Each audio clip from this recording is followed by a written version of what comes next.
Les invito a abrir la Biblia en 2 Corintios, capítulo 1. 2 Corintios, capítulo 1, versículo 3. El tema de hoy tiene que ver con el sufrimiento y la consolación. 2 Corintios, capítulo 1, verso 3 hasta el 7. Vamos a leer. Bendito sea el Dios y Padre de nuestro Señor Jesucristo, Padre de misericordias y Dios de toda consolación, el cual nos consuela en todas nuestras tribulaciones, para que podamos también nosotros consolar a los que están en cualquier tribulación, por medio de la consolación con que nosotros somos consolados por Dios. Porque de la manera que abundan en nosotros las aflicciones de Cristo, así abundan también por el mismo Cristo nuestra consolación. Pero si somos atribulados, es para vuestra consolación y salvación. O si somos consolados, es para vuestra consolación y salvación. Lo cual se opera en el sufrir las mismas aflicciones que nosotros también padecemos. Y nuestra esperanza respecto de vosotros es firme, pues sabemos que así como sois compañeros en las aflicciones, también lo sois en la consolación. Este es un pasaje formidable de las Escrituras. El apóstol Pablo es el escritor de toda la Biblia que más ha hablado sobre el sufrimiento y la consolación que viene con ese sufrimiento. Y estos versículos que acabamos de leer, 2 Corintios capítulo 1 del 3 al 7, es el lugar donde más Pablo habla de eso. O sea, Pablo es el escritor que más habla de eso y esta es la porción donde más lo desarrolla. En 10 oportunidades menciona el concepto de la consolación. Y habla, por supuesto, de la tribulación. Y eso vamos a considerar en esta mañana, diciendo primero que nos llama un poco la atención, y les quiero yo ayudar a ver eso, si no se nos pasa desapercibido, comparando 2 Corintios con otras cartas del Nuevo Testamento del apóstol Pablo, llama la atención que él no felicita a los corintios, él no dice que ora por ellos, él no los elogia, nada. Empieza y directamente a quien elogia es a Dios. Bendito sea Dios. La palabra bendito justamente viene la palabra, es la palabra en griego eulogios, que es el elogio, elogiado sea Dios. Él no elogia a los corintios, no los elogia. Sabemos por el resto de la carta después que él estaba esperando que ellos de alguna manera cambien su manera de pensar y se reconcilien con Pablo. Pablo no está bien con los corintios. En la carta de Pablo a los Gálatas pasa lo mismo. Pablo no los felicita por nada, porque los Gálatas estaban abandonando el verdadero evangelio. Pablo los va a retar. Y aquí pasa eso. Notablemente en la primera carta de Corintios, sí Pablo dice, siempre damos gracias a Dios por ustedes, siempre doy gracias a Dios por vosotros, etc. Acá no lo hace. Y notablemente Pablo va a hablar de él mismo. Cuando dice nosotros, en realidad es una forma muy delicada de explicar. Pablo está hablando de él, de sus aflicciones, las aflicciones de Pablo. Y él en realidad, después veremos en el próximo sermón sobre este pasaje, en realidad él espera que ellos, los corintios, den gracias por Pablo. Pablo no da gracias por ellos, sino da gracias por lo que Dios está haciendo en él, y él espera que los corintios algún día puedan dar gracias por Pablo. Y esto es importante entender, porque decimos que esta porción es la que más habla sobre el tema del sufrimiento en todas las Escrituras al final. Pero hay un contexto. Entonces, ese contexto, si lo entendemos bien, nos ayuda a entender por qué se habla de esta manera. Porque tenemos que tener cuidado, claro que se aplica a nuestros sufrimientos, pero acá hay detalles que tienen que ver con la relación que tenía Pablo con los corintios. Los corintios estaban confundidos. Ellos, por supuesto, fueron salvados por el Señor, arrancados, por decir así, de una cultura pagana, secular, pero como nos pasó a nosotros cuando el Señor nos convirtió en sus seguidores, no es que de un día para el otro empezamos a ver todo el mundo desde el punto de vista cristiano. lo mismo los corintios. Habían conocido al Señor, la mayoría de ellos, no todos, pero persistía en ellos la manera mundana de ver las cosas. Y ellos, sabemos nosotros, por los escritos de los griegos y aún los romanos de la época, ellos veían la vida de una manera más triunfalista. Ellos pensaban que se podía detectar la mano de Dios sobre la vida de una persona si a esa persona le iba bien. Si una persona prospera, si los negocios le salen bien, si su familia está sana, si tiene buena salud, si tiene, no sé, dinero y amor y las cosas les van bien, es una persona que está siendo bendecida por Dios. Esa es como de alguna manera la marca de un hombre de Dios.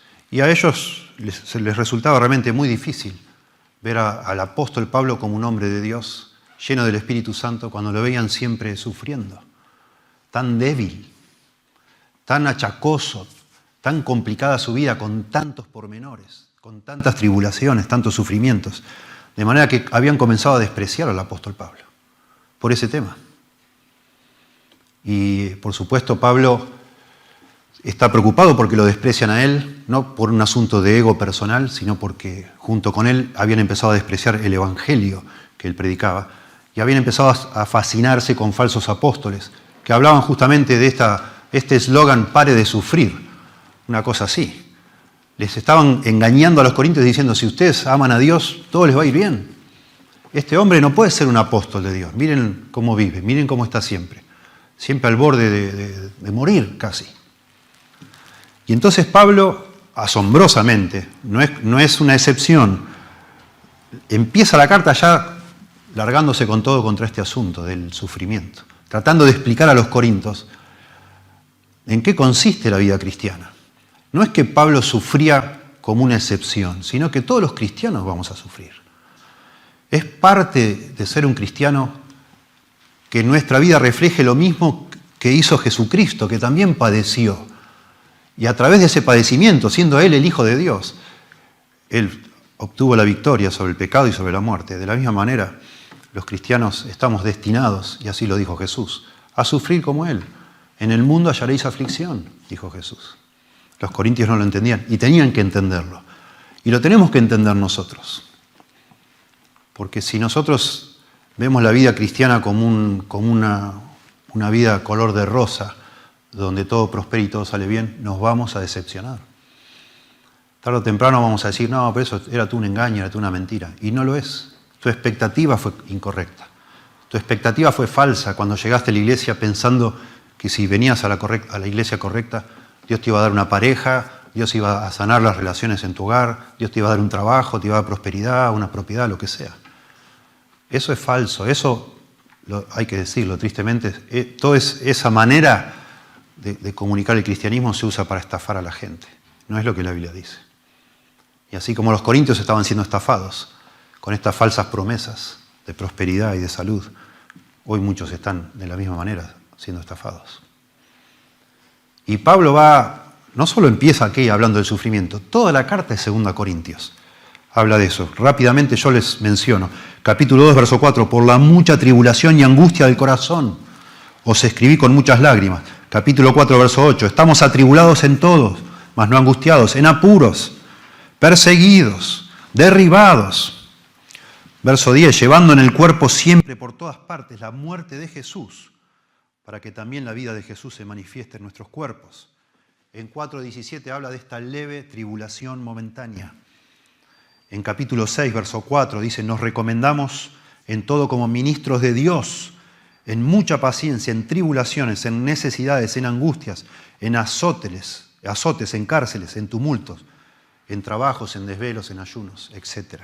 Capítulo 7, verso 4, sobreabundo de gozo en todas nuestras tribulaciones. Verso 5, en todo fuimos atribulados, de fuera conflictos, de dentro temores. Habla el capítulo 8 de los macedonios, otra iglesia, que estaban en grande prueba de tribulación. Capítulo 11, verso 23, empieza Pablo a hacer como una especie de juego un poco irónico. Dice, ellos son apóstoles, estos apóstoles falsos, son apóstoles de Cristo, yo más, dice Pablo. Y entonces dice, en trabajos más abundantes, en azotes sin números, en cárceles más, en peligro de muerte muchas veces. Y hace toda una lista de varios versículos, peligros del mar, Peligros en el camino, peligros de acá, peligros de allá, peligro. Toda su vida estuvo siempre en peligro, todo el tiempo. Y finalmente, capítulo 12, habla Pablo de que tenía un aguijón en la carne, una enfermedad, algún problema físico, no lo sabemos. Que lo abofetee, dice. Dios le dio ese aguijón. Y él oró 3 veces a Dios para que Dios se lo quite, y Dios le contesta: bástate mi gracia, porque mi poder se perfecciona en la debilidad. Eso tenían que entender los corintios, tenemos que entender todos los cristianos. Que Dios, no solo, Dios puede evitar que suframos, claro que sí. No solo Dios no lo evita, sino que Dios lo usa. Este es el gran punto de este pasaje al principio de 2 Corintios. Necesitamos sufrir. Dios ha designado que así sea para nuestra vida porque el sufrimiento nos va a aportar algo que no lo podemos conseguir de otra manera. Y entonces Dios nunca nos garantiza, a ninguno de los creyentes, que si lo seguimos a Él, si somos fieles, si somos justos, si somos piadosos, si tenemos mucha fe, entonces Dios nos va a librar de toda tribulación. No, no es lo que dice la palabra de Dios, todo lo contrario. Entonces Pablo, tratando de atacar esta, llamémoslo así, mal entendimiento de lo que es la vida cristiana, va de alguna manera a exaltar las virtudes del sufrimiento, comenzando la carta de 2 Corintios, corrigiendo este malentendido. Y esto es algo que nosotros también necesitamos entender. Porque vivimos en un mundo donde también parece que casi que el hecho de no tener dolor y sufrimiento se ha convertido en un deseo idólatra de las personas. Hacemos todo lo posible para que no nos duela nada. Claro que hay dolores insoportables y gracias a Dios por la medicina que nos permite evitar muchos dolores. Pero ya se ha transformado casi en muchas personas como la meta de la vida, no sufrir nada, pasar la bomba, estar bien, estar tranquilos en todo lo que podamos. Y no es posible, es una expectativa no realista. Para cualquier ser humano en este mundo, porque este mundo es un mundo donde el pecado ha afectado todas las cosas y hay dolor, hay injusticia, hay cosas torcidas, pero aún más para un cristiano. Pensar que por el hecho de tener al Señor, todo va a estar bárbaro. No. Y entonces Pablo aquí, de alguna manera en estos versículos, estos 5 versículos, nos va a hablar de 3 beneficios del sufrimiento. En primer lugar, cuando nosotros sufrimos, conocemos mejor a Dios. Podemos llegar a tener un conocimiento de Dios más profundo gracias al sufrimiento. El sufrimiento nos hace conocer mejor a Dios. Noten, dice el verso 3, bendito sea el Dios y Padre de nuestro Señor Jesucristo, Padre de misericordias y Dios de toda consolación. Transforma rápidamente Pablo esta bendición a Dios, este reconocimiento de quién es Dios, lo transforma en una declaración muy profunda. Él exalta a Dios, porque Dios es el Dios y Padre de nuestro Señor Jesucristo.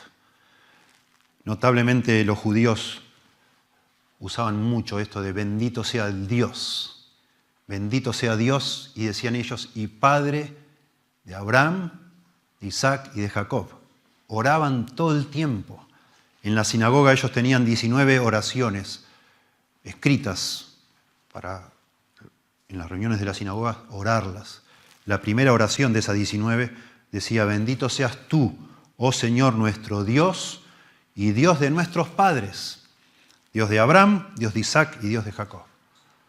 Era de alguna manera la primera y la principal de las oraciones en la sinagoga. Bendito seas Dios, la misma frase aquí. Oh Señor nuestro Dios y Dios de nuestros padres, Abraham, Isaac y Jacob. Bueno, el cristianismo en el Nuevo Testamento transforma esta oración. Y no es la única vez que se menciona en la Biblia, bendito sea el Dios y Padre de nuestro Señor Jesucristo. Se menciona en Romanos, se menciona en Efesios, se menciona en 1 Pedro. Y todo el tiempo, muchas veces en el Nuevo Testamento se habla de Dios como el Padre de nuestro Señor Jesucristo. Bendito sea el Dios y Padre de nuestro Señor Jesucristo. Bueno, no vamos a meternos mucho en esto, pero hay gente que se confunde cuando escucha en la Biblia que Dios es el Padre de Jesucristo, como queriendo implicar que Jesucristo no es Dios. Y sí que lo es. Padre dice acá del Señor, de nuestro Señor Jesucristo. Llamar a Jesucristo Señor es llamarle Dios.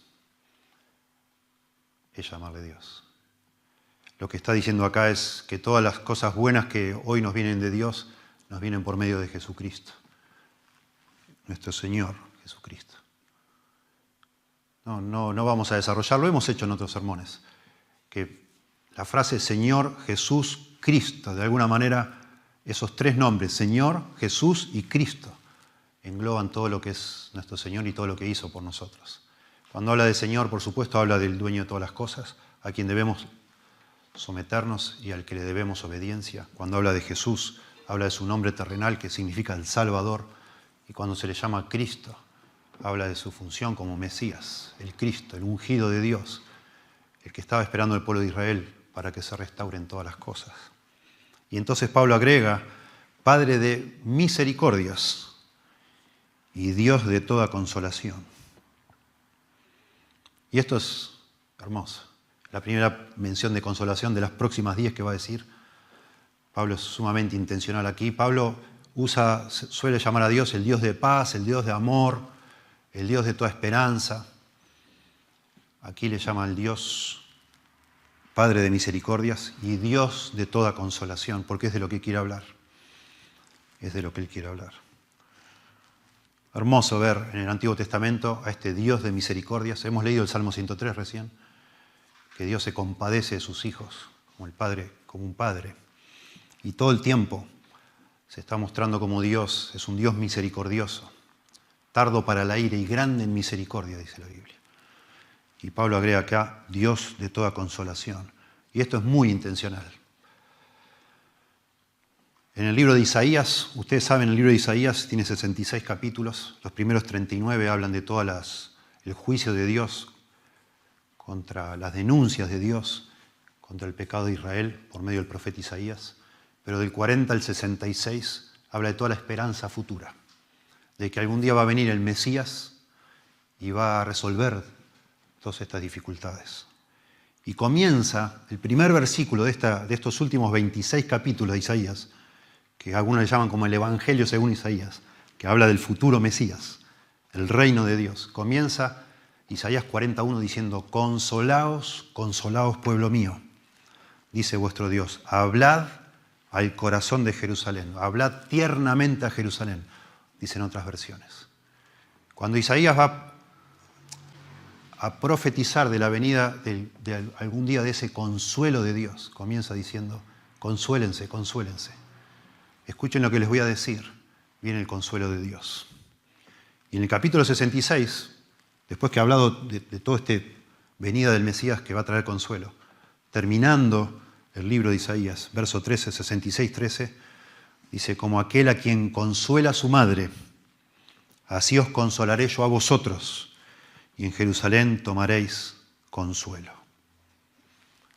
Y vino Jesús, siendo ese consuelo de Dios, el Mesías. Él es el consuelo. Dios, por eso dice Pablo, bendito sea Dios y Padre de nuestro Señor Jesucristo. Dios de misericordia y de toda consolación. Por medio de Cristo, de Jesucristo, Dios trae consuelo. Notablemente, cuando empieza el Evangelio de Lucas, después que se relata el nacimiento, dice que en Jerusalén había dos personas, un hombre llamado Simeón y una mujer llamada Ana.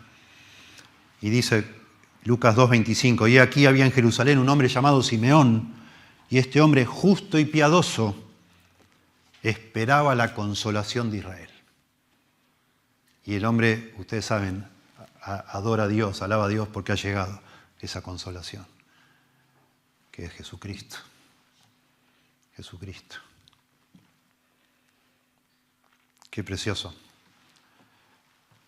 Claro que los antiguos en Israel con el Antiguo Testamento se consolaban con Dios, claro que sí, porque Dios es Padre de misericordias. Pero nosotros ahora en el Nuevo Testamento, viendo con más claridad quién es Dios, que Dios se hizo hombre, la segunda persona de la Trinidad, que sufrió como sufrimos nosotros y más aún. Pero Dios el Padre tuvo un propósito con los sufrimientos de su Hijo. No lo eximió de ese sufrimiento, sino que lo usó para a través de ese sufrimiento traer consolación. Y eso a nosotros nos impacta y nos da consuelo. Claro que sí.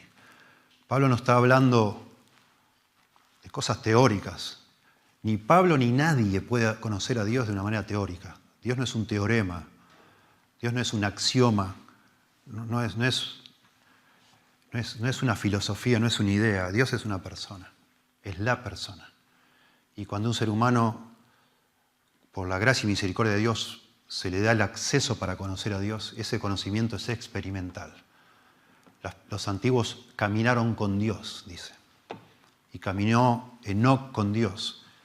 Se está hablando de que anduvo con Él y lo conoció en la vida, andando en la vida a través de todas las circunstancias y cómo Dios interviene en esas circunstancias. Y decimos entonces, por esta manera que Pablo empieza a hablar del sufrimiento, que el gran beneficio del sufrimiento es que podemos conocer a Dios de una manera más profunda, más real. Recién cantábamos de Lutero y yo rescaté algo que hace años leí de Lutero y realmente me llamó mucho la atención y me tocó.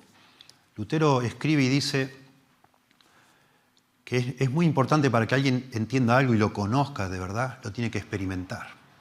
Entonces él dice, los profesores de ley, los que enseñan la abogacía, él dice así en aquella época, los que enseñan la ley, humillan a sus estudiantes, llevándolos a un juicio y haciendo que ellos, dale, ahora te toca a vos, defendelo vos. Y lo tiran ahí para que empiece a argumentar, y eso es humillante, dice Lutero. Y entonces él dice, nosotros los profesores de teología no podemos hacer eso con nuestros estudiantes. No tenemos ejercicios nosotros como profesores para darle a un estudiante de teología para que ejercite la teología. No lo tenemos. Es muy importante que un joven que cree que sabe todo, dice Lutero, que sea humillado ante ciertas situaciones para que se dé cuenta de la realidad de lo que sí sabe. Pero nosotros, dice Lutero, los profesores de teología, no podemos hacer esas cosas con nuestros alumnos. No corresponde. Yo no puedo humillar a un alumno mío. No puedo. No debo. Pero Dios sí lo hace. Dios lo hace. Porque Dios, a través del sufrimiento, a través de las pruebas, Él usa más el concepto de pruebas, hace que nosotros lo conozcamos verdaderamente. Y esa es la manera en que uno, dice él, llega a ser un verdadero teólogo. No leyendo libros, no escuchando clases, sino después que ha hecho todo eso, poniendo a prueba todas esas cosas por medio del sufrimiento, de la tentación. Dice de Lutero, mis propias tentaciones, tribulaciones, me ayudaron a mí a conocer mejor a Dios, porque uno no aprende nada si no lo practica, dice. Y entonces comenta del Salmo 119, ustedes conocerán el Salmo 119, es el más largo del libro de Salmos, donde el salmista todo el tiempo habla de la palabra de Dios, la palabra de Dios, la palabra de Dios. Y todo el tiempo hace oraciones a Dios también. Y medita en la palabra de Dios, pero también, si usted lee con atención el Salmo, va a ver que esa persona que escribe el Salmo, probablemente Esdras, está bajo mucha tribulación. Está siendo burlado por autoridades, en fin, está atravesando mucha aflicción. Y entonces Lutero dice, comentando el Salmo 119, que allí encontramos 3 reglas para conocer de verdad la palabra de Dios. Y él dice, oratio, en latín, oratio, meditatio y tentatio. Oración, meditación, y él dice tentación, hablando de las pruebas. Escuchen, dice Lutero, tentatio es la piedra de toque que te enseñará no solo a conocer y entender, sino también a experimentar. Qué recta, qué verdadera, qué dulce, qué amorosa, qué poderosa y qué consoladora es la palabra de Dios. Sabiduría sobre toda sabiduría. Qué bien dicho esto. Y es la realidad en cualquier creyente. Si nosotros estuviéramos libres de todas dificultades, si Dios nos garantizara que por conocerle a Él no tuviéramos ninguna dificultad, seríamos tan teóricos en todo lo que decimos y hablamos de Dios. Pero porque ese no es el caso, porque toda nuestra fe es puesta a prueba todo el tiempo. Y porque a usted le pasa como a mí, que cuando estoy sufriendo empiezo a tener dudas. Digo, pero Señor, ¿pero cómo puede ser? ¿Y por qué me pasa esto a mí? ¿Por qué al otro no le pasa? ¿Y qué estaré haciendo? Y empiezo a pensar, si será que me está castigando, será que tengo pecado, ¿qué será? ¿Y qué pasa con esto? ¿Y por qué Dios, que murió en la cruz por mí y me dio la salvación, no me puede ayudar a llegar a fin de mes? ¿Qué pasó acá? Y empieza uno a tener un montón de tensiones en la cabeza, así, no, ¿qué pasa, Señor? Y empiezas a orar de otra manera. Y de repente Dios aparece con su mano preciosa y consoladora. Y das, como dicen en inglés, un pasito de bebé conociendo un poquitito más a Dios. Y después pasa otra cosa, y después un asunto de salud, y después alguien que te está calumniando y vos sufriendo por eso, y alguien que te trata mal, y alguien que se burla, y alguien que, etc. Todo tipo de aflicciones diferentes que nos hacen volver y volver a Dios a decir, Señor, pero ¿cómo es esto? ¿Cómo funciona esto, Señor? Yo pensé que al conocerte a ti todo iba a ser de otra manera, ¿y ahora qué está pasando? Y empezamos a entender, a experimentar a Dios, a conocer a este Dios que es Padre de misericordias y Dios de toda consolación. Que es como un Padre, justamente, para nosotros, en el cual podemos confiar, al cual podemos acudir, que escucha el clamor aún inaudible de nuestro corazón, cuando estamos trabajando y por dentro nuestro diciendo, Señor, ya no aguanto más, Señor, no tengo fuerza, Señor, ¿por qué no me la haces un poquito más fácil, Señor? Entonces, en primer lugar, el sufrimiento nos hace conocer mejor a Dios. En segundo lugar, el sufrimiento nos hace experimentar el consuelo de Dios. Dice acá el verso 4, el cual nos consuela en todas nuestras tribulaciones. Noten bien las palabras mientras leemos. El cual nos consuela en todas nuestras tribulaciones. Ese nuestras, de nuevo, es algo muy delicado de Pablo, está hablando de sus tribulaciones. Para que podamos también nosotros consolar a los que están en cualquier tribulación, por medio de la consolación con que nosotros somos consolados por Dios. Porque de la manera que abundan en nosotros las aflicciones de Cristo, así abunda también por el mismo Cristo nuestra consolación. Noten la repetición del concepto de consolación. También repite la palabra tribulación, sufrimientos, pero repite mucho la palabra consolación. Y ese es el énfasis, por supuesto, que Dios, por medio de las dificultades, no solo se hace más conocido a nosotros, sino que empieza a obrar en nosotros. Junto con esa tribulación, un auxilio, que acá le llama consolación. La palabra consolación para nosotros es como consuelo, es como demasiado suave, me parece. La misma palabra confort. Confort, decimos, este sillón es muy confortable. Es la idea como de cómodo. La palabra consuelo también parece que fuera un alivio, algo que nos suaviza cualquier dificultad que estemos pasando. Esa es como que es una idea que en nuestro idioma español, tanto confort o confortar como consolar, que no reflejan exactamente lo que está diciendo acá. No es liberación del dolor, no tiene que ver con satisfacción, con facilidad, digamos, proveernos de cierta facilidad, de alivio del dolor o de la ansiedad. Es mucho más que eso. De hecho, la palabra confort que usamos nosotros viene del latín que es confortis, que la idea es que tenemos fortaleza, se nos está dando fortaleza. Y esa es la idea de esta palabra acá, que no es del latín, es del griego, pero es la idea de que Dios, en medio de las dificultades, nos da fortaleza, nos provee a nosotros de fuerzas para atravesar esas dificultades. Esa es la idea. Dios nos enriquece por medio de fortaleza en el corazón, en la mente, en el alma. Me gusta mucho el Salmo 138:3. Dice, en el día que clamé, me respondiste. Me fortaleciste con vigor en mi alma. Eso me parece a mí que es lo que mejor refleja lo que está diciendo Pablo acá. Cuando nosotros somos atribulados, Dios nos da fortaleza, nos vigoriza, como si pudiéramos poner un agente, no sé, pensando en la química, que nos hace más rígidos, más fuertes, más estables. Eso es la idea acá del consuelo, con el que Dios nos consuela en todas las tribulaciones. Nos van haciendo más maduros, más fuertes las tribulaciones, porque en la medida que estamos siendo atribulados, Dios no nos quita esa situación, sino que viene Dios en nuestro auxilio dándonos fuerza y vigor para soportarlas. Y ese ejercicio de pasar por una tribulación y recibir la fortaleza de Dios y pasar por otra y recibir fortaleza de Dios y así, hablando acá de muchas tribulaciones, nos termina fortaleciendo, haciendo personas más estables.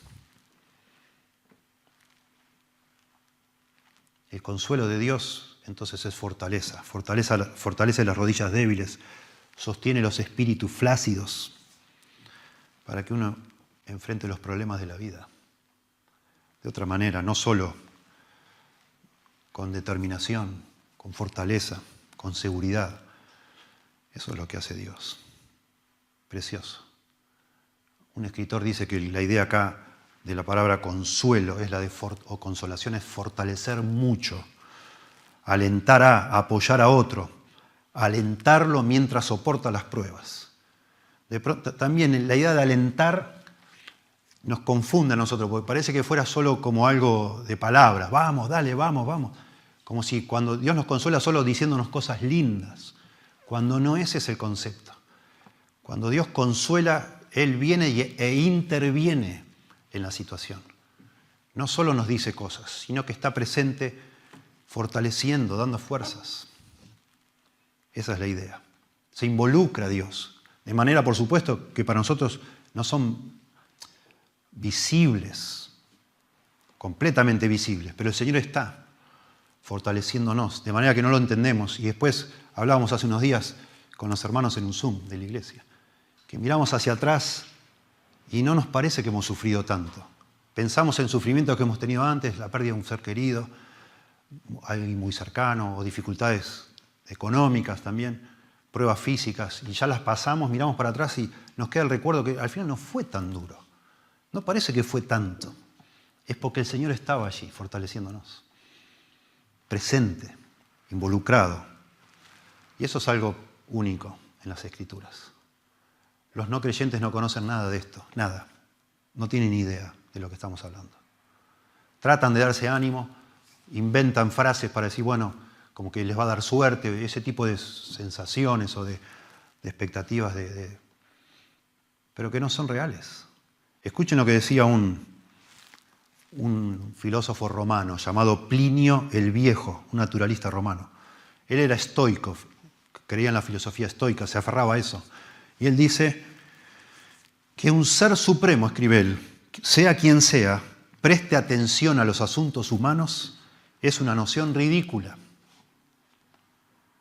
Cicerón decía también, los dioses no tienen tiempo para los asuntos humanos. No les interesa, no pueden, tienen cosas demasiado importantes que hacer, que escucharte a vos en tu cama cuando te levantás y decís, Señor, ayúdame, Señor, no tengo ganas de levantarme, Señor, estoy mal, ¿qué hago? Bueno, Plinio el Viejo, para poner en contexto, también dijo que el suicidio, enseñó él, es la bendición suprema que Dios concedió a los seres humanos, el suicidio. Imagínense, qué visión de la vida, ¿no? Pensar que uno anda en el mundo y no tenés nadie que te ayude. Lo mejor que te puede dar un Dios es la capacidad de suicidarte. Una locura. Bueno, Dios, el Dios de la Biblia no es así. Dios escucha la aflicción, dice, escucha el clamor, dice allá en Éxodo, cuando libera al pueblo de Israel, escuchó el clamor, miró la aflicción, dice allá en Nehemías 9:9, y Dios interviene. Interviene en tu vida. De nuevo, cuando parece que no lo hace. Cuando orás y orás, Señor, por favor, Señor, sácame de esto, Señor, no sé ya qué hacer, Señor, ¿cómo hago? Y el Señor está allí. Lo que pasa es que, de nuevo, es nuestra expectativa. Queremos que Dios responda, que desaparezca todo. Pero no es así como Dios responde, sino responde consolándonos y dejándonos en medio de esa situación, para que le conozcamos a Él y para experimentar esa fuerza que el Señor nos da. Pablo acá habla de las tribulaciones. En toda tribulación, dice acá. Noten que habla, se enfatiza, dice que es el Dios de toda consolación. Noten la palabra todo acá, toda consolación. Después el verso siguiente dice todas nuestras tribulaciones. Y después dice en cualquier tribulación. Bueno, en el griego las 3 veces es la misma palabra, toda. Y está muy bien traducido cualquier, porque hay un detalle que no viene al caso, que hace que esta última ocurrencia de la palabra se refiere a cualquier tipo de tribulación. Todo tipo de tribulaciones. Noten el énfasis. Dios de toda consolación, en todas las tribulaciones, en cualquier tribulación. No nos dice acá Pablo cuáles son sus tribulaciones. Después a lo largo de la carta nos va a decir, sobre todo en el capítulo 11, las 1001, ¿no? Le pasaron las 1001, oposición, cárceles, azotes, naufragios, etc. Pero el énfasis acá es todo tipo de tribulación. No sé cuál será en este momento la que estás pasando, pero todos a lo largo de la vida atravesamos todo tipo de aflicciones, cualquier tipo de aflicción. Pero la consolación es la misma, es de Dios. La consolación viene de Dios en cualquier tipo de aflicción que nosotros estemos atravesando. Y Pablo dice que a veces se refiere como, usando esta palabra de tribulación, cosas externas del cuerpo y a veces de cosas internas también. Que a veces la tribulación tiene que ver más con lo que nosotros estamos pensando y cómo nos afligimos por las cosas. Así eras también. Y Dios allí está. Bueno, la forma en que Pablo responde, que acá menciona y después a lo largo de toda la carta esta enseña cómo Pablo responde a las tribulaciones. En primer lugar, nos damos cuenta que estas aflicciones no son algo extraño o ajeno a nuestro compromiso con Cristo. Estas son las aflicciones de Cristo, dice acá, que nos suceden por ser cristianos. O sea, todo lo contrario a pare de sufrir. Lo que Pablo está acá diciendo es que los cristianos sufrimos cierto tipo de tribulación por ser cristianos, justamente. Y es lo que sufría Pablo. Pablo podría haberse evitado muchísimas tribulaciones si negaba a Cristo y abandonaba a Cristo y se iba a vivir tranquilo a escuchar música por ahí, yo qué sé. Pero por estar comprometido con Cristo, por representar a Cristo, por hablar de Cristo y tratar de expandir el cristianismo, él estaba sufriendo todo tipo de tribulaciones. Y eso es una regla, no es una excepción. Los cristianos sufrimos en este mundo, como sufrió Cristo. Como yo sufrí, ustedes van a sufrir, dijo Cristo. En el mundo hallaréis aflicción. De nuevo, es una mentira decir que si usted viene y tiene fe en Dios, Dios le va a librar de toda dificultad. Y si usted sigue sufriendo, le dicen, no, pero usted no tiene suficiente fe. Tiene que depositar más dinero acá. Saque un préstamo y traiga más dinero, porque usted tiene que demostrar la fe con el dinero. Y ahora sí, y ahí sí se van a acabar sus problemas. Mentira, mentira. Cuanto más comprometido uno está con Cristo, se nos asegura, se nos promete más aflicciones vamos a tener por causa de Cristo. El desprecio de la familia, la burla, quizás te puede costar el trabajo. Claro que sí, es lo que vemos. Lamentablemente, lo que vemos hoy, que se ha metido mucho dentro del movimiento evangélico, es en general lo que el ser humano hace con las religiones. También los romanos, un hombre llamado Cicerón, romano, se queja de cómo sus congéneres romanos se inventaban dioses o abrazaban a los dioses con una actitud utilitaria. Solo si Dios le bendecía y le ayudaba, ellos lo querían, si no, no lo querían. Dice Cicerón que los romanos agradecen a los dioses porque los hacían ricos, porque eran honrados, porque estaban sanos y salvos. Dice, llaman a Júpiter mejor y más grande debido a estas cosas, no porque nos haga justos, templados y sabios, sino porque nos hace seguros, opulentos y bien provistos. Bueno, el cristianismo no es así, y Pablo es el ejemplo, y eso a los corintios les chocaba. Dice, ¿cómo puede ser que este hombre diga que es el apóstol del Señor Jesucristo, está lleno del Espíritu Santo y vive con miles de dramas todo el tiempo? Y en segundo lugar, Pablo también nos muestra que este consuelo viene de Dios, no de las personas. Tomás de Kempis, un monje en la Edad Media, un monje agustiniano, dijo: todo consuelo humano es vano y corto. Y es cierto. Y es cierto. Y sobre todo los que han perdido un ser querido saben eso. Qué lindo, qué reconfortante es recibir familiares que vienen a visitarlo a uno, que vienen de lejos, que te abrazan, que lloran con vos. Qué necesario es eso, ¿no? Pero algún día se van. Y algún día uno queda solo, con su dolor. Pero si sos un cristiano no estás solo. Tenés el consuelo de Dios. Cuando ya todos volvieron a sus actividades, y vos tenés el consuelo de Dios, que es el verdadero consuelo. En tercer lugar,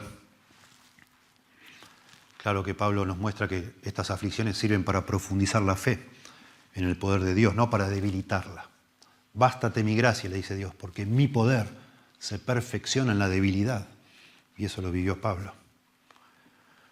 Nunca el cristianismo prometió librarnos del sufrimiento, sino usar nuestro sufrimiento. Eso es lo que promete el cristianismo.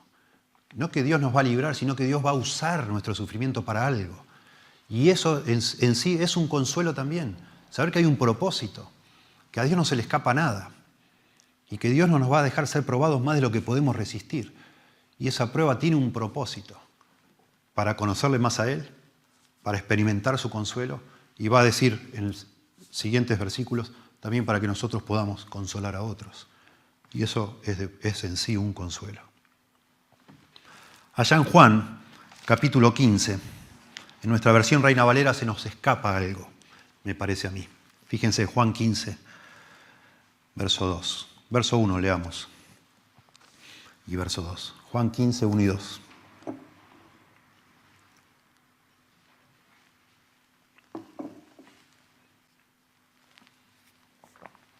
Yo soy la vid verdadera, dice Jesús, y mi Padre es el labrador. Todo pámpano que en mí no lleva fruto lo quitará, y todo aquel que lleva fruto lo limpiará para que lleve más fruto. Los pámpanos, después nos dice, somos nosotros, los creyentes. Él es la vid, el Padre es el labrador. Todo pámpano que lleva fruto, esos somos los creyentes verdaderos, que estamos unidos a la vid. Acá dice, lo limpiará para que lleve más fruto. La idea es, lo podará. Lo podará. Y esto es un concepto, a veces se nos pasa, porque está hablando, por supuesto, en lenguaje figurado acá. Pero vale la pena detenernos a pensar. Todo pámpano que lleve fruto, todo creyente que lleve fruto, toda persona que esté bien en comunión con Dios, viviendo para el Señor, practicando la vida cristiana, obedeciendo y llevando fruto espiritual, lo va a podar para que lleve más fruto. Y acá nos está prometiendo el Señor que la manera de que nosotros seamos más fructíferos, más maduros en nuestra vida cristiana es que nos pasen cosas que nos duelen. Y acá le llama podar. Está hablando todo esto, una analogía de una vid. Bueno, de alguna forma es lo que Pablo está tratando de explicar a los corintios. Que cuando Dios nos hace sufrir, nos está limpiando de algo, para que seamos más fructíferos. Y es lo que se hace justamente en los viñedos. Rescaté aquí un escritor explicando el trabajo en los viñedos.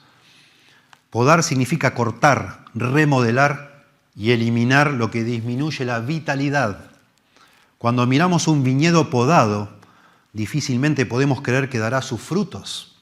Ustedes han visto fotos, es como una planta seca parece. Ya sin nada, prácticamente el tronquito con algunas ramitas y nada más.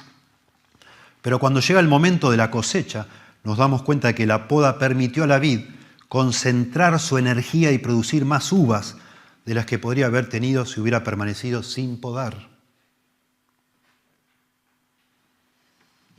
Bueno, es lo que Dios hace en nuestra vida con el sufrimiento. Nos hace más fructíferos. Tuvimos este viernes pasado con mi esposa, estuvimos en un culto, llamémoslo así, de celebración por Zoom. La semana pasada murió de COVID un hermano precioso, muy amigo nuestro, que fue compañero nuestro cuando comenzamos en el ministerio. hermoso, una persona maravillosa, preciosa, siempre contento, siempre con sus ojos brillantes, siempre riéndose, pero siempre lleno de problemas, pero tantos problemas. Y éramos ahí en el Zoom más de 60 personas conectadas de distintos países, todos celebrando que nuestro querido hermano Jorge Lepré está en el cielo, porque él se la pasaba hablando del cielo, pero siempre gozoso. Y a mí me impacta mucho el fruto de ese hombre. No era pastor, era un hombre trabajador, trabajó de las mil y una cosas. De todas las personas que estábamos ahí, éramos más de 100 personas, porque había 60 conexiones, pero muchos en cada una de esas, de sus casas, ¿no? Y muchos decían, a mí Jorge me dio nos sorprendimos, terminamos riéndonos todos. 3 horas y media estuvimos conversando de cómo veíamos a Dios en la vida de Jorge. Pero todos coincidíamos que el hombre pobre, Dios no se le hizo nunca fácil.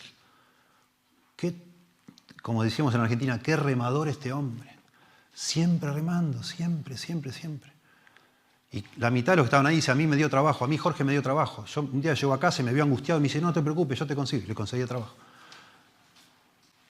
Y a mí me dejó, a todos nos dejó sorprendido. El fruto de una vida que no se la pasó adentro de una iglesia, sino trabajando, sufriendo por miles de dificultades, una tras otra. Un hombre que muere a los 60 años y prácticamente no tiene nada propio. Toda la vida esforzándose. Y me imagino yo toda la vida preguntándose, Señor, ¿por qué? ¿Por qué tanto sacrificio? ¿Por qué me la complicás tanto? Y ver el fruto de todo eso, a mí me impactó y mucho. Y me impacta. Pensar en él, la memoria de él a mí me toca el corazón, pero de una manera tremenda. Porque yo también he estado trabajando y diciendo, Señor, ¿por qué? ¿Por qué? Si yo te quiero servir. Y no me daba cuenta que mientras estaba ahí, estaba sirviéndolo. Atravesando esa dificultad, lo estás sirviendo a Dios. Claro que sí. Y Dios te está podando para que esa circunstancia también toque otros corazones. En primer lugar, los de tus propios hijos. Y vayas a saber después quién más que pueda saber de lo que vos estás atravesando y aún así seguís amando a Dios, a pesar de todo. Y eso impacta muchísimo a todo el mundo. Abandonar a Cristo, escuche por favor, abandonar a Cristo en medio de esas circunstancias puede parecer un alivio, porque está claro que mucho del sufrimiento viene por causa de Cristo. Pero ojo, no se engañen. Darle la espalda a Cristo parece, bueno, me saco estos problemas de encima. Pero la gente del mundo también tiene aflicciones. ¿O acaso la gente que no conoce a Dios le va todo fenómeno? No tienen problemas. No. Ojo con esa seducción satánica de decir, bueno, si ya dejás a Dios y tomás este atajo te va a ir bien. Vas a seguir sufriendo, pero con la diferencia que ahora no vas a tener el consuelo de Dios. No es un buen negocio. Claro que no. Dice un escritor de hace más de 300 años, los sufrimientos del mundo son vinagre sin miel. Me encanta eso. Y a medida que aumentan los sufrimientos sin Cristo, también lo hacen la desolación, el luto y el dolor. Y al final, quizás muchos de ellos manotean lo que decía Plinio el Viejo, ¿no? El suicidio, porque no tienen esperanza. Nosotros tenemos esperanza. Esperanza de que todo lo que sufrimos por causa del nombre de Cristo está siendo observado por Dios. Dios está viniendo a nuestro auxilio, aunque no nos quite de esa situación, fortaleciéndonos. Pero también tenemos la esperanza de otra vida. Y que todo lo que hemos dejado en este mundo, casa, hijos, padre, madre, lo que sea, nuestro bienestar material por causa del Señor y el Evangelio, Dios lo recompensa 100 veces más en la vida venidera. Y finalmente, el sufrimiento no solo nos hace conocer mejor a Dios, no solo nos hace experimentar el consuelo de Dios, esta fuerza sobrenatural que viene con nosotros, sino también el sufrimiento nos hace mejores instrumentos de Dios, que es este concepto de dar fruto también en la vida de otros. Dice el verso 4 de nuevo, para que podamos también nosotros consolar a los que están en cualquier tribulación, la segunda parte del verso 4, para que podamos también nosotros consolar a los que están en cualquier tribulación, por medio de la consolación con que nosotros somos consolados por Dios. Verso 6, pero si somos atribulados, es para vuestra consolación y salvación, o si somos consolados, es para vuestra consolación y salvación, la cual se opera en el sufrir las mismas aflicciones que nosotros también padecemos. Y nuestra esperanza respecto de vosotros es firme, pues sabemos que así como sois compañeros en las aflicciones, también lo sois en la consolación. El gran énfasis que quería hacer Pablo acá, ¿por qué es el gran énfasis de todos estos beneficios del sufrimiento? Es que gracias a que nosotros sufrimos y Dios nos consuela, nos hace Dios más aptos para nosotros consolar a otros. Y eso es lo que los corintios no entendían.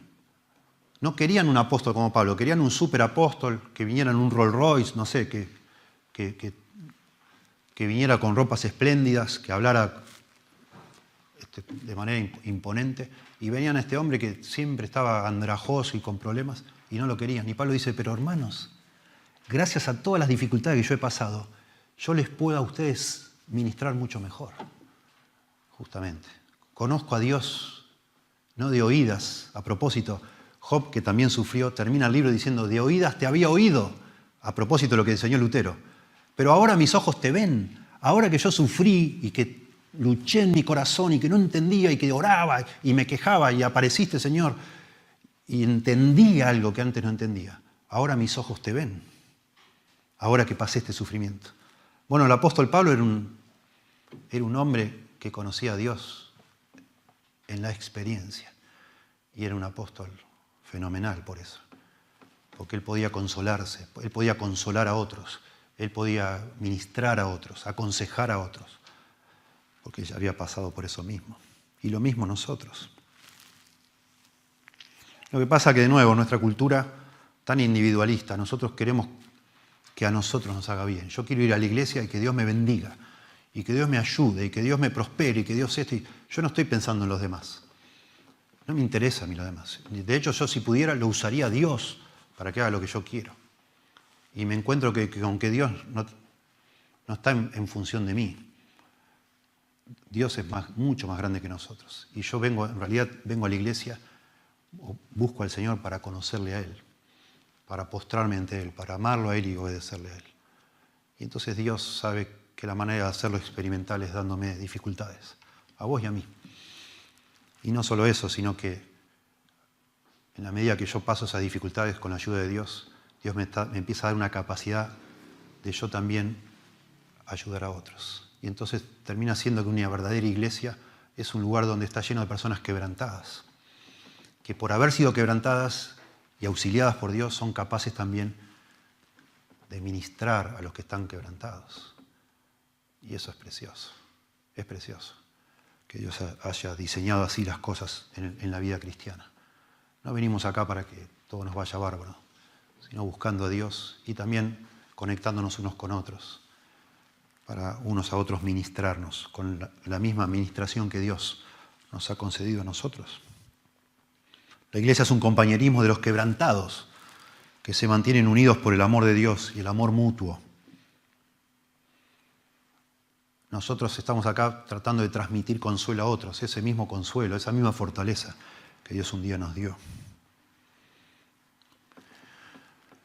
Y eso, de nuevo, resignifica nuestro sufrimiento. Yo he orado, y me imagino que todos ustedes, yo quiero que Dios use mi vida lo más que se pueda. Y por eso soy pastor. Me pareció, y bueno, tengo un llamado, ¿no? Pero me parece que esta es la manera que Dios más me puede usar, y tenemos un instituto tratando de entrenar a otros pastores, etc. Pero a lo mejor un día Dios decide, yo no lo sé, que postrado en una cama yo puedo ser un impacto, y Dios me puede usar de una manera también a lo mejor mayor a los ojos de Dios de la que yo pienso. Puede ser. Y lo mismo pasa contigo, con vos, con cualquiera de nosotros. Solo Dios sabe. Vos orás y yo oro para que mis familiares más queridos se conviertan. Y oro. Y a lo mejor Dios sepa que la manera de tocar el corazón de tus familiares, no sé, es dejarte ciego a vos, quitarte algo, hacerte pasar por algo para que todos vean cómo vos en medio de todo eso seguís amando a Dios. Y dicen, wow, esto no es un cuento. Esta persona conoce a Dios. Yo quiero conocer a ese Dios. Estaba en ese Zoom que yo les digo, y estaban un montón de inconversos. El hermano, compañeros de la secundaria. Y cuando les tocó hablar a ellos, hablaba el que quería, decía, yo quiero tener la fe A mí me gustaría tener la fe que tenía Jorge. Yo quiero tener la fe que tienen ustedes, yo no la tengo. Es obvio que no. Es verdad lo que ustedes están diciendo. A mí Jorge me hablaba de Jesús todo el tiempo y yo veía que él tenía algo distinto. Porque era como Terminator, siempre luchando y siempre feliz, el Señor.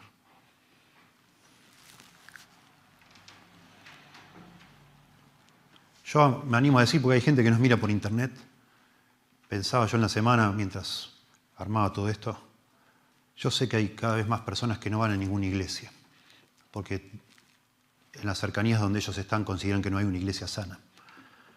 ¿Cuánto se pierde uno por no estar en una iglesia, en una verdadera iglesia? Esto que está explicando Pablo a los Corintios se experimenta en una congregación local. Llegar allí con un montón de cargas y encontrar con otros hermanos y hermanas que tienen las mismas cargas o las han tenido y Dios les ha consolado. Y experimentamos el consuelo uno del otro. Y eso por internet no se puede. No hay manera. No hay manera. Ni siquiera hay manera de ver a la persona y ver lo que está pasando.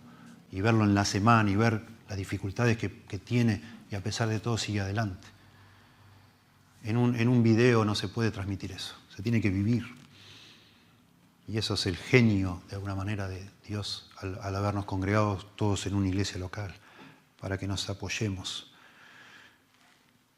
Y entonces el sufrimiento nuestro tiene propósito. Vos que estás en internet mirando y estás sufriendo, ¿quién sabe de tu sufrimiento? ¿A quién estás bendiciendo si sos un cristiano? ¿Dónde están esos frutos? ¿Quién los ve? Si no estás en una congregación. Y entonces cuando estamos nosotros los cristianos, que nos congregamos en una iglesia y estamos sufriendo, empezamos a orar allí, donde sea que nos esté sucediendo, que Dios lo use. Señor, úsame, usa esto. Yo no quería esto. Yo quería seguir predicando, yo quería seguir viajando, pero ahora no puedo viajar más. Señor, úsalo, por favor. Que eso dé fruto. Esta poda que yo no quería, ahora que eso produzca un fruto. Por favor, Señor. Bueno, y solo explicar un poquito acá el argumento de Pablo, porque esto de nuevo tiene que ver con los corintios. Qué raro que son los corintios, qué personas raras. Pablo les está diciendo, hermanos, todos estos sufrimientos que a ustedes les causa vergüenza, yo los tuve por ustedes. Yo sufrí todo lo que sufrí para que el Evangelio les llegue a ustedes. Y ahora resulta que a ustedes mi sufrimiento les causa vergüenza. Si yo hubiera evitado este sufrimiento, nunca hubiera ido a Corinto. De hecho, Pablo llegó a Corintios siendo perseguido de Tesalónica, se fue a Atenas, y cuando estaba en Corinto se ve que también tenía dificultad, porque el Señor se le aparece de noche, en Hechos, y le dice, Señor, Pablo, quédate, no te vayas, no te vayas. Se iba a ir Pablo, no te vayas, quédate, porque acá tengo mucho pueblo, y se quedó. Y ahora resulta que los corintios dicen, no, este hombre no nos cae bien. Y Pablo les dice, noten, estamos acá en 2 Corintios capítulo 1, verso 6. Pero si somos atribulados, es para vuestra consolación y salvación. Todo lo que yo sufro es por ustedes, dice Pablo. Para vuestra consolación y salvación. O si somos consolados, es para vuestra consolación y salvación. Las dos cosas, ¿no?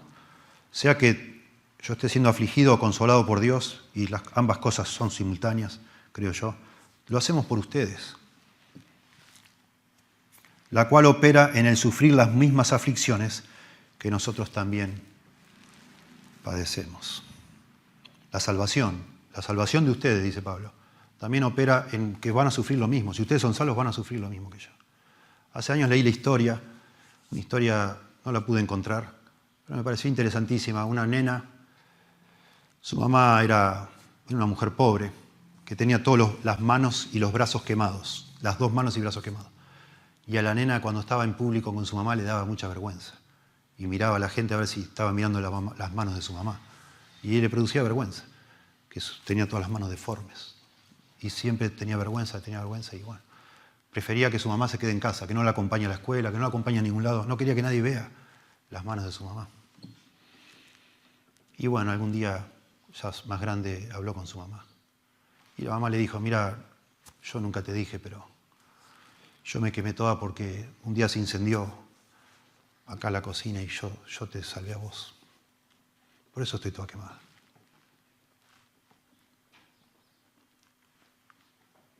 Una historia. Pero qué interesante, la chica dice, qué estúpida, qué necia yo, ¿no? Toda mi vida sintiendo vergüenza por las manos de mi mamá, que eran las que me habían salvado a mí, de que yo muera.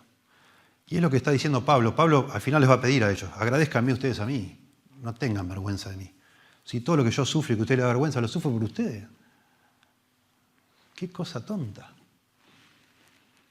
Y finalmente, el gran problema de los corintios y nuestro es que, teniendo esa mentalidad tan distorsionada de lo que son las cosas valiosas, son expectativas falsas. Y entonces es como que estamos frente a la vida viéndola de la manera equivocada. Entonces cuando después vienen las cosas malas, no las entendemos, nos confunden, nos desaniman. Estamos tentados a dejar al Señor porque parece que el Señor nos falló. Nunca nos falló. El problema era que pensábamos mal. Estábamos esperando algo que Dios nunca prometió. Pare de sufrir, no existe. Es mentira. Todos esos testimonios a la noche en la televisión, todo está armado para sacar dinero a la gente usando la religión. Son personas que aman el dinero. Y yo sé porque a veces miro y soy humano y a veces escuchas un testimonio y te toca el corazón. Porque no parece que están mintiendo. Pero es todo un negocio, es todo un negocio. Y eso, a mí no me interesa usar el púlpito para denunciar a otros, pero sí me interesan las personas que están sufriendo detrás de ideas falsas, porque terminan metiéndose en nuestra cultura, parece en un saber popular, de que si vos buscás a Dios de todo corazón, el Señor te va a bendecir. Y no es 2 más 2, 4, no es así, no lo es. En general, la Biblia dice que si buscamos a Dios, Dios nos va a bendecir, pero no nos dice cuándo ni cómo. Y el problema es que nosotros queremos decir cuándo y cómo Dios nos tiene que bendecir. Y entonces hay personas que van de una iglesia en otra, hasta que al final logran que Dios les dé lo que ellos quieren. O ellos piensan así, pero eso es un error tremendo. Tremendo. Y Pablo, a pesar de todo, dice verso 7, y nuestra esperanza respecto de vosotros, los corintios, es firme. Él dice, yo estoy seguro que ustedes son creyentes. Y tarde o temprano van a ver esto como debe ser. Pues sabemos que así como sois compañeros en las aflicciones, también lo sois en la consolación. Tarde o temprano ustedes van a crecer. Tarde o temprano Dios les va a enseñar por experiencia. Los va a humillar como me humilla a mí. Y ustedes, al final de cuentas, serán compañeros míos en estos mismos sufrimientos, en esta misma aflicción y consolación, porque Dios así hace con cada... Es una regla. Cada cristiano va a pasar por esto, porque es lo que le corresponde, por ser seguidores de Cristo. ¿Sí? Bueno, concluyendo esto, solo quiero, en forma de conclusión, hacerles notar un detalle acá. Estos 3 beneficios del sufrimiento vienen cuando nosotros dejamos de enfocarnos en nosotros mismos. Y eso es la gran dificultad de cuando estamos sufriendo, el sufrimiento tiene la capacidad de absorber nuestra mente. Leí el otro día una persona que al momento ahora se hizo un hisopado y le dio negativo, pero mientras pensaba que tenía COVID, escribió y dice, yo no sé si es peor el virus o mis pensamientos. Tremendo, bien dicho. Yo no sé si es peor que me duele el cuerpo, que tengo fiebre, o las cosas que estoy pensando en este momento. Estoy enloqueciendo, pensando y pensando las cosas que podrían ser. Y es que así somos cuando sufrimos. Enseguida nos enfocamos en nosotros mismos, nos victimizamos, nos hacemos como todo centrado en nosotros. Y es hermoso, estos 3 puntos tienen que ver con nosotros en medio del sufrimiento, pensar en conocer más de Dios, pensar en experimentar el consuelo de Dios y pensar en nosotros dar fruto en el sentido de consolar también a otros. Y eso termina siendo un tremendo consuelo, realmente. Olvidarnos de nosotros y pensar, Dios puede usar esto como Él quiera, Señor, úsalo. Te quiero conocer, quiero crecer, quiero dar más fruto, quiero que otros te conozcan más a través mío. Te damos gracias, Señor, por tu palabra. Señor, sufrimos, yo no sé, hablo de esto tratando de sujetarme al texto lo más que puedo, pero también sospechando que alguno de los que escucha está sufriendo y mucho. y a lo mejor estar en ese pozo de autoconmiseración, de sentirse abandonado, defraudado, desolado, que tú por favor abras los ojos de tal persona, si es una hija, un hijo tuyo, para entender que tú no te has olvidado, tú escuchas, tú ves, tú das fuerzas, tú das vigor en el alma cuando clamamos a ti. Ayúdanos a todos, Señor, a los que están más angustiados ahora y a los que todavía no tanto. Ayúdanos a quitar el foco de nosotros, de nuestros deseos, y ponerlos en ti, Señor, y en tu iglesia y en los demás, y en cómo Dios, tú puedes usar lo que nos pasa para que otros sean edificados. Muchas veces los más edificados con nuestro sufrimiento son nuestros hijos, Señor. Y tanto oramos por nuestros hijos para que tú los toques. Y tú los estás tocando a través nuestro. Y en lugar de agradecer nos quejamos. Porque no podemos ver, como los corintios que no podían ver lo que no se ve. Que tú en realidad nos estás haciendo más fuertes interiormente. Que nuestra esperanza va creciendo.